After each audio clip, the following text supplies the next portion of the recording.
I just wanted to make a quick video about the installation of a Magnum SG spool gun, which is this guy right here, onto a Lincoln Power Mig 255. I'm only doing this because I felt like the instructions were kind of tough to understand, so I'll make this fairly brief. You're going to be required to take this bottom part of your machine off, this panel right here. Okay, that needs to come off. Also, there's a little panel right here, which is this right here. It says spool gun capable. That's got to come off. You're going to get this unit, which is kind of like it, but it's going to have a wiring harness on it. And what you'll have to do is you'll have to, after you remove that other plate, you'll have to put this on, and there's a chip in there, a board, and you'll have to tighten it in there with these two screws. Okay. After that, what you have to do, of course, you're going to have to remove your wire spool first. Yes, that's a pretty rainbow, isn't it? Not quite done yet. It's not done yet. After you screw that in, what you're going to have to do is you're going to have to take this plate off of the front. And this plate looks like this. I never even realized it would come off, but it's just the options plate. And you take that off, and that wire, it's like a 12-pin harness, plugs in right there. Third one from the top. Okay, plugs in right there. Next, what you're going to have to do is there's a couple plugs, a little plastic plug here in the front of the machine, right there at the end of 255, and there's also one right there in the back.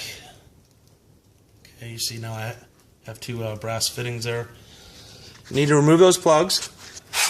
There's I'm not sure exactly what part they called it, but it's basically just a part for your gas supply coming from your cylinder to go into there. Okay, you would put that in the back. There's a lock washer that goes into the inside of the machine, and then there's a nut that holds that fitting in place. You do that, then you move to the front of the machine, and there is a gas solenoid right here. And that is put in place by two self-tapping screws. There's existing holes there already, but you have to puncture little holes right there. See those two screws, one above the 5, one below the 5. You'll have to puncture a couple holes in there and line these holes up in the solenoid so that it screws in there tightly. After that, you're free to put this fitting on the front, and then you'll run your flex hose from the solenoid to the back of the machine through this little wire harness or whatever. The gas solenoid has a small harness on it too, with two white cables coming out of it. It goes up through a hole in this machine. It comes out, you can see it coming out right there, and it plugs into that board right there at the very back. That's that board that I put in behind the spool of wire. Okay, so there's a little spot down there at the bottom. Second, babe. And you plug that into there. After that, you will have to run your connector in for your spool gun. And I was delighted to see that I can still put a full-size spool of wire in here, and I don't have to unplug this. When I was originally putting this in, I didn't think that that was going to be possible. I thought that the spool was just a little bit bigger than that, but I got about a inch worth of space there, so that's good. After that, you'll plug your electrode cable into the positive terminal, which is this one. Okay. After that, plug it in here, plug your gas in here, and I'm going to pause this and power up the welder and pull the trigger and see what happens. I don't feel like cooking gas up or anything. I kind of got other things to do today. So I'll power it up real quick and I'll pull the trigger, see if it works. Okay, I just powered up the welder. I'm happy that it still runs. Got the spool gun. I don't have a tip in it. See? But when I pull the trigger,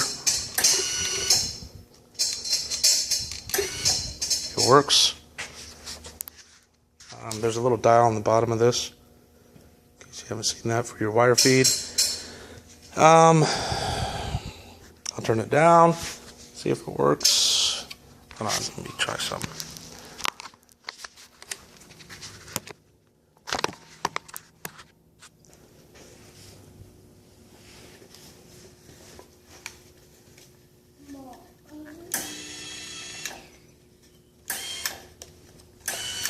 Works just fine. So, good. That's good news. Now I got to put the front panel and the bottom panel here on. And oh yeah, I almost forgot. This little tray here also makes a good spot to stash your screws. Once this closes,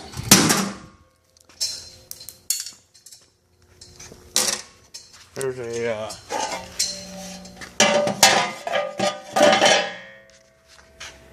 little deal right here that will hold your spool gun. That also comes with it. I'm not sure exactly how it attaches. Where do you want to go? We're gonna go in a minute, babe. But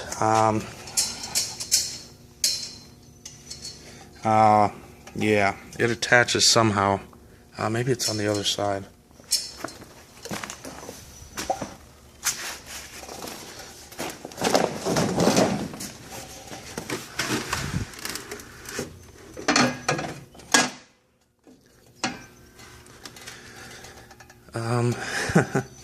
Well, the only place where the screws actually line up, well, they don't even.